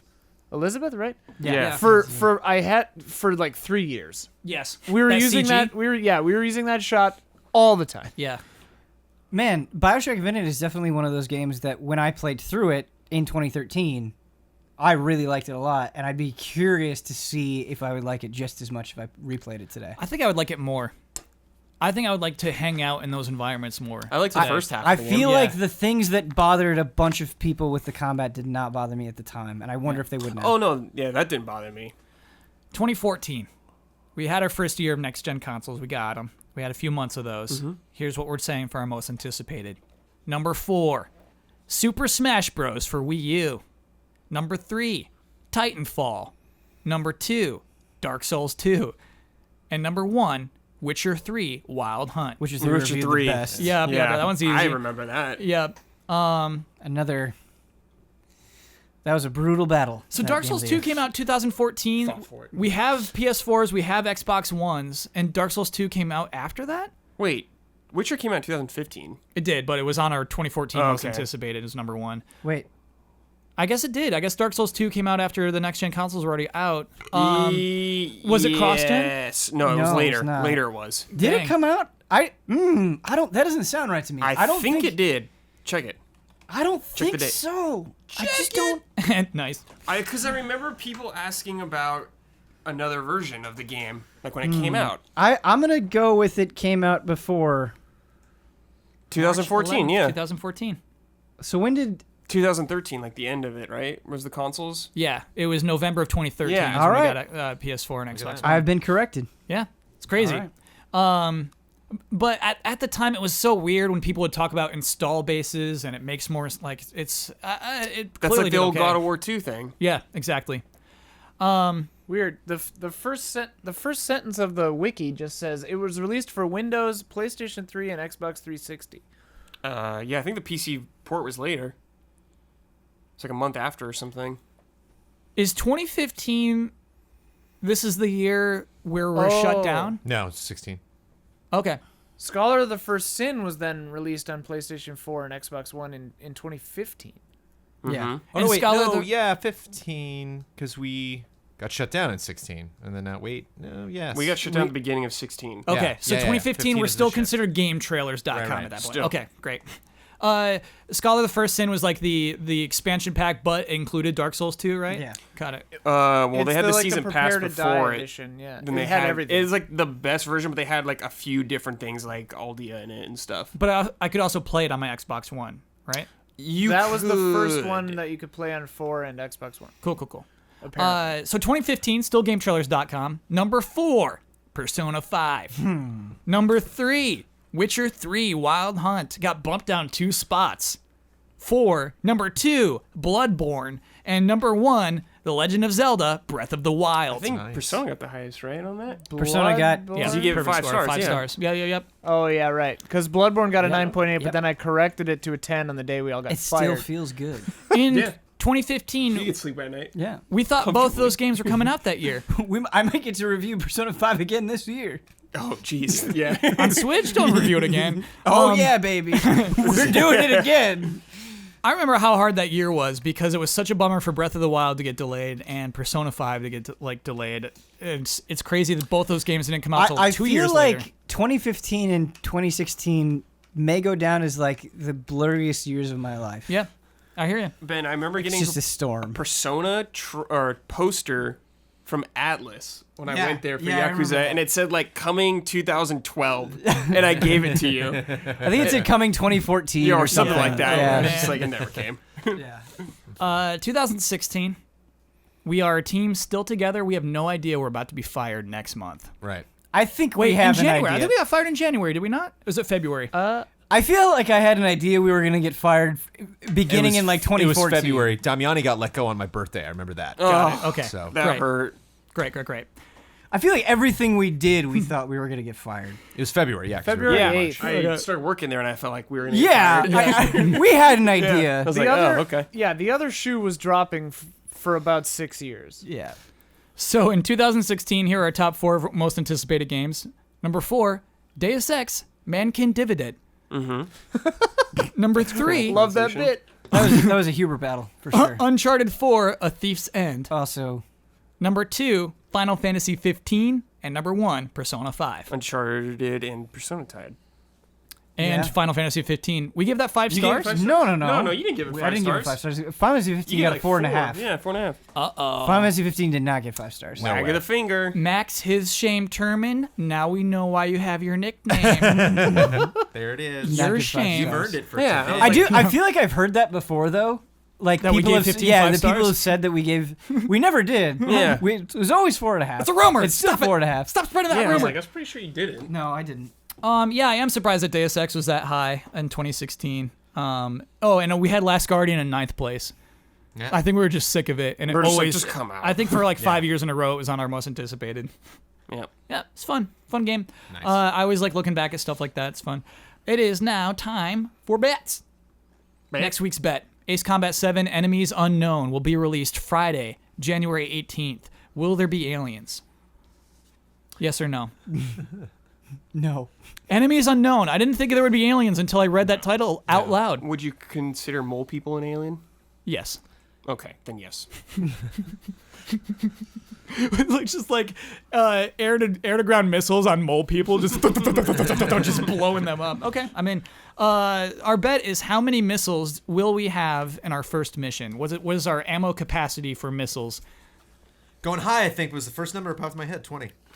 Ben, how many missiles will we have? I'm gonna go 5. Are these total missiles? Total missiles, man. Oh, okay. So we have 2 different types of missiles. We're adding them both up. Yes. Okay. 8. Brad, 8. Brad says 8. Jones, we're on the same page, dude. I said Okay. 18. Okay. Get him low. Sorry, Get 'em I said low. 81. Get I 'em said low. 18. Ian? I said 16? Oh. Okay. Oh, this Ian's is hard with to us win. now, right? Oh, yeah, no. Ian is All with right. you. Yeah. Let me lock those in. Covering the bases. It's gonna be hard to win. And you know what I'm thinking? It's like the first level is like some goofy like biplane flashback where there's no missiles. We're gonna lose if that's the case, Jones. I mean, yeah, Kyle, but this if is it's such an over interesting bet. 18, you guys win. True. This is such an interesting bet because, like, playing Ace Combat, I feel like that's not something you would log into your brain. Right. It's just like, okay, I see that number. It's not something you really register or hold on to. So it's tough. And it's something that's why I like this era where in the past in Game Trailers days, I would forward everyone the rundown of the podcast, and Bloodworth would do research. I love that we can't research anymore. Yeah. Blood would Sorry, research Bloodworth. the bets? He would win all the time. Blood plays to win. But Yeah. that's dirty. It's not dirty because I messaged him the bet. Like, here's what we're gonna bet on. But it, like, you can't get that advantage over your... He did it. He did it. Academic. Last week's bet was about New Super Mario Bros. U Deluxe, which released on Friday, January 11th. At this point, how many people will be watching that game on Twitch? Jones, you bet 230. Blood bet 7,024. I don't want the win. Huber bet 2,000. I bet 521. Ian bet 22,000. Summit is streaming New Super Mario Bros. U. All right, let's see. Summit is? No, I'm joking. It's like, oh my god. Let's look. So I'm going to refresh the page. Here we go. Looking at the top most streamed games. Fortnite's number 1, 143K. Just chatting? Just chatting. There's. Do you ever like click on just chatting? I do. Yes. It's so weird, Then I man. immediately click I'm out. Yes. What if I told you I'm always disappointed? Yes. Yeah. I believe Bail. it. Sea of Thieves is at 48.4K. Isn't Unexpected. that one dude who like just passed Ninja for most subs? Isn't he streaming? Sea That's of Summit. Thieves? That's who Summit Yeah, is. yeah. Yep. Actually, let's see That how one many. dude. Who's watching Summit right now? 39.5K people are watching his stream. Wow. So he makes up the vast majority of that 48. Rare is pleased. Rare is, man, they were going to do a stream with him, but the community doesn't like the way that he plays. So Really? they had to cancel the stream that they were going to have with Summit. Whoa. How could Yeah. the community doesn't like the way that he plays, but he's the most viewed? Yes. Because there's the pirate code. Do you remember this? When they're like first launching the game, it's like, here's the pirate code. They I have don't like a remember list that. of rules that are like, all pirates should do these kinds of things. Wow. What? And he No. doesn't do those things. He doesn't do those Am I in a things. bit? You're not in a bit. That's a real thing. I don't that- remember that, and I reviewed the game. That game has a pirate code. No, there is no pirate code. Oh, not in the game, Brad, but like in the videos they put out weekly. Oh, I didn't watch that. I know. Why would you? But like that's like something that Rare's just I like saw we have a someone pirate code. Sea of Thieves? And if they had treasure, Yeah. we shot him. I think that's in the game. There's a sign in the beginning you That can has the see. pirate code on I it? believe so. Yeah. Okay. Super Mario Bros. 3 has 7.1K viewers. I gotta see why. Speed run? There's one person. Oh, e-reader levels Vine Sauce. Vine Sauce is pretty Yeah. popular, right? 7.1K. Congrats, Vine Sauce. Well done. Still don't see Super Mario Bros. U. Just search though. it. No, I like scrolling down. Okay. We might be here for a while. Kingdom Hearts HD, Brad? Yeah. 4.1K. Absolutely. I feel like people are a getting ton caught of the streamers that I follow have flipped to trying to catch Found up it. for Yeah. 3. Everyone's which makes scrambling. Ian, how far down do I have to go? It's Yeah. down past. I know, Brad. Super I Mario don't know if I'm gonna 64? be able to. Yeah. 786. It's down past that. Wait, I thought you got Past Super Mario Maker. No, I gotta do Birth by Sleep. SpongeBob's got 569 Which I watching. started. It's short. You got another 300. Dragon Quest X? Did I see that correctly? Yeah, Dragon Quest X has 449 watching right baby. now. I follow Dragon Quest X on Twitch, and it usually has like 10 people Wow. or something. Who bet the Silent Hill, lowest? Silent Hill 4 The Room has more than Super Mario Brothers U right now. Persona 5 right there.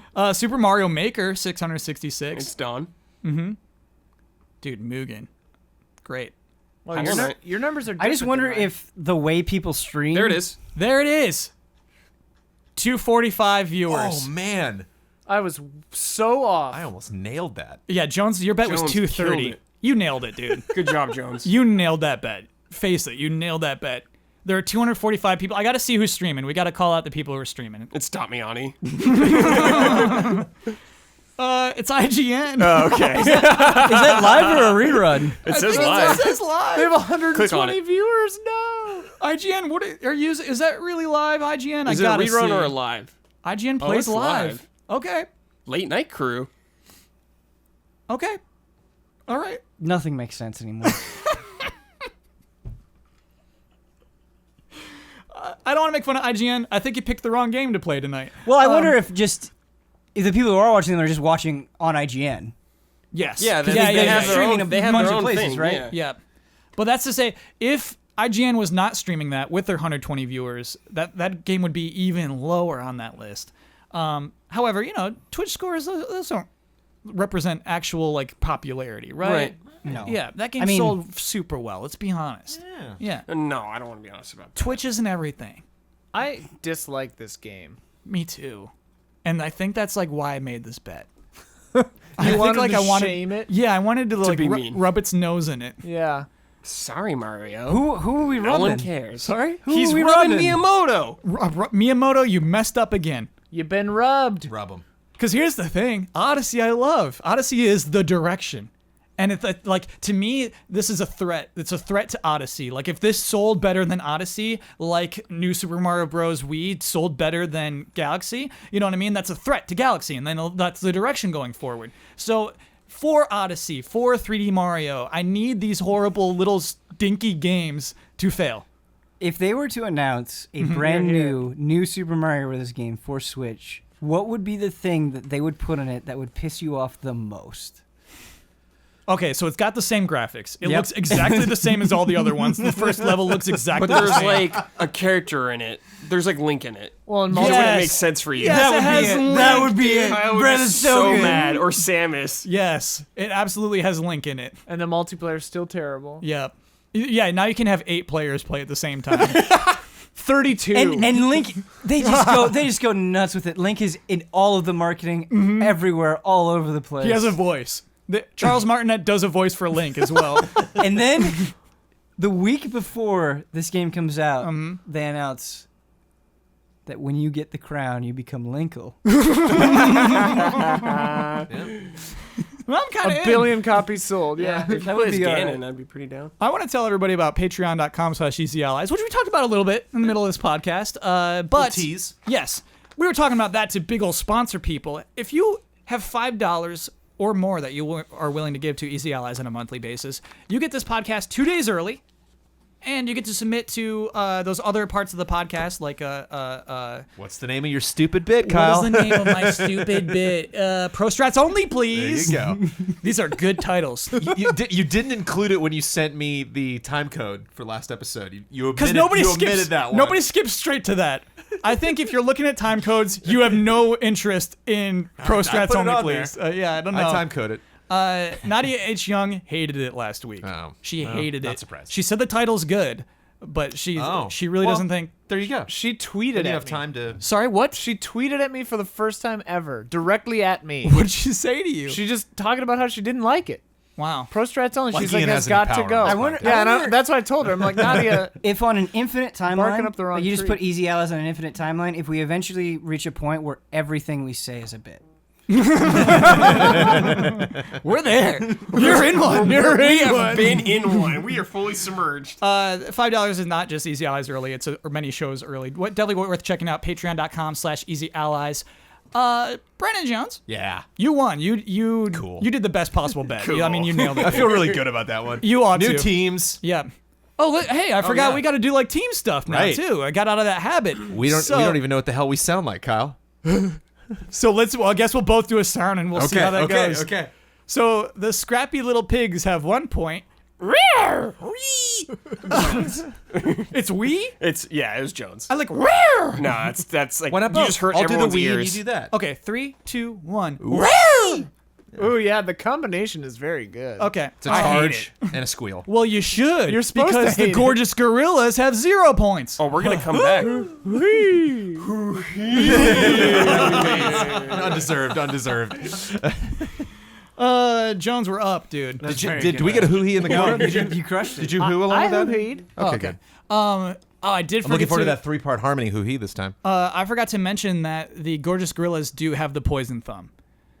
And that allows you to cancel out any bet that you think is threatening your bets. Wait, what? Once. Oh, You get because to we do it won once. last time? Yeah, you have the poison thumb because you won last season, right? Right now?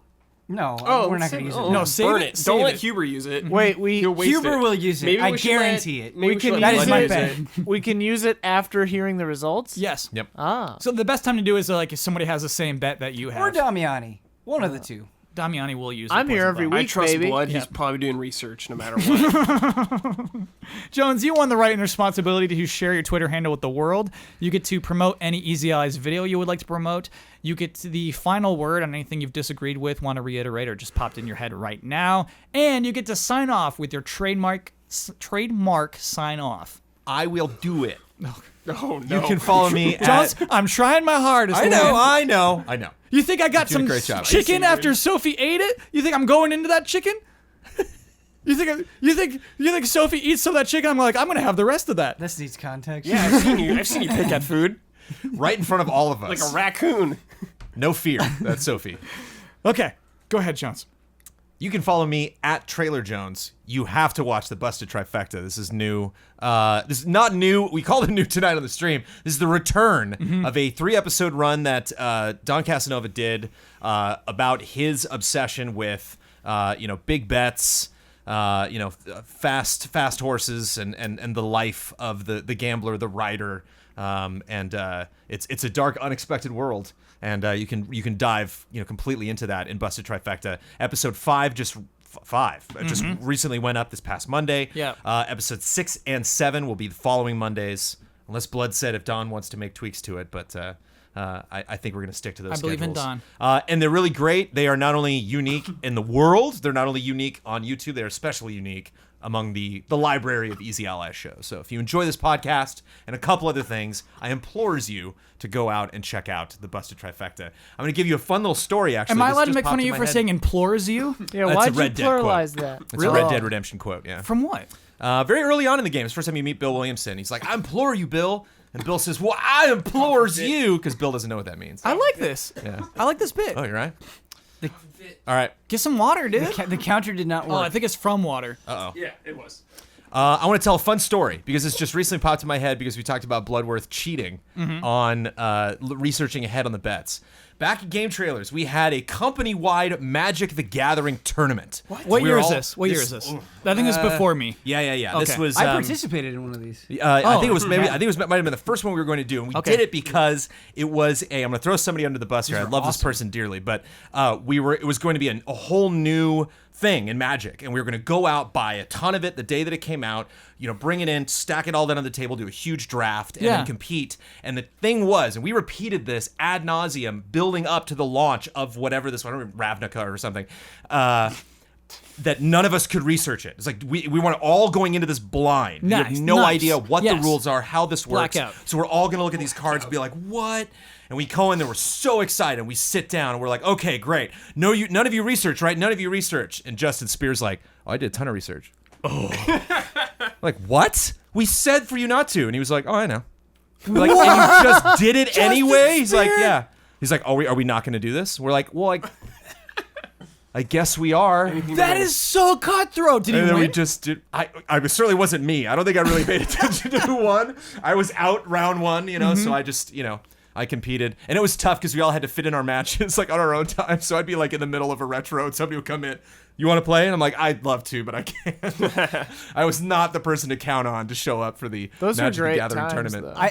But just the confidence of a Spear admitting to it. And he's like, what are you gonna staring do? all of us in our eyes being like, Yeah, what are you gonna do? Just not going to do the tournament, I guess? Yeah. We're like, no. It's so funny. When I was an intern in I was so 2011, upset. I laugh at it participated. now, but I was fuming. I participated in this, and it was like a weird whiplash because when you were drafting, everybody was like joking around and having a great time. It was just laughter and like just enthusiasm. And then I remember doing the matches, and people were like really serious. Yeah. Very serious. You could tell, like, walking by one. Oh, Yeah, and like it wasn't wanna even interfere with serious that. in the build up to the match, but when you were playing cards, it was stern. Like Yeah. people weren't mean about it, Yeah. but they were very serious. Magic the Gathering. It was I would awesome. lose in silence many times. They'd be like, oh, well, good game, Jones. I'm like, it was not. It was kind of you to say that, but... those are good old days. Kyle, you're doing an excellent job on the podcast. I want to add that Thank to my you. story. You're welcome. Cheers.